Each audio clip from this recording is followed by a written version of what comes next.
Chairman, before I start my opening statement, let me mention a personal stake in this. I am the first member of my family to go to college. We didn't have much money. My father worked on a gas station, and I was offered full scholarships by two Ivy League colleges, Yale and Columbia. I chose Columbia, and I never had to pay a cent. Mr. Chairman, this hearing, like so much else that we have done in this committee under Republican control, takes a serious issue and uses it as little more than an excuse to launch a decidedly unserious so-called investigation. Let's be clear. The cost of tuition at many colleges and universities, not just Ivy League institutions, is too high and is unaffordable for too many families. But the same Republicans who today claim to be concerned about the ability of students and their families to afford college tuition proudly cast their votes 2 weeks ago for a budget reconciliation bill that would take direct aim at student loan programs and other vital student aid.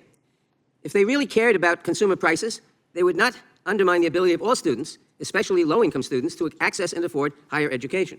They would not make cuts to Pell Grants that would reduce or eliminate access for up to 4 million students.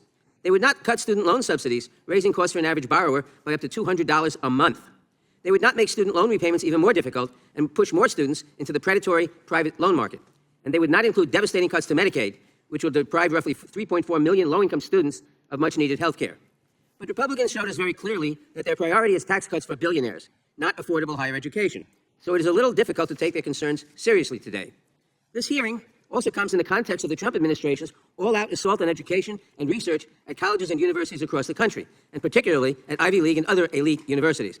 The administration has slashed billions of dollars in research grants to universities, which will set back technological innovation and medical advances by decades, not to mention harming our economic growth.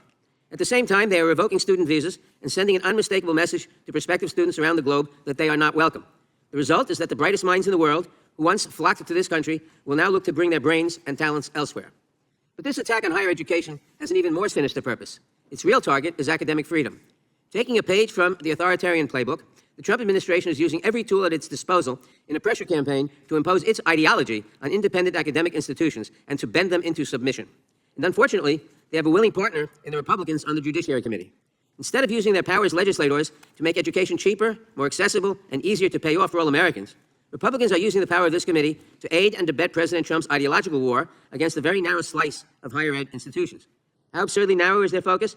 They are targeting 8 schools out of about 4,000 in the United States. That amounts to a focus upon less than 0.5% of the American undergraduate population.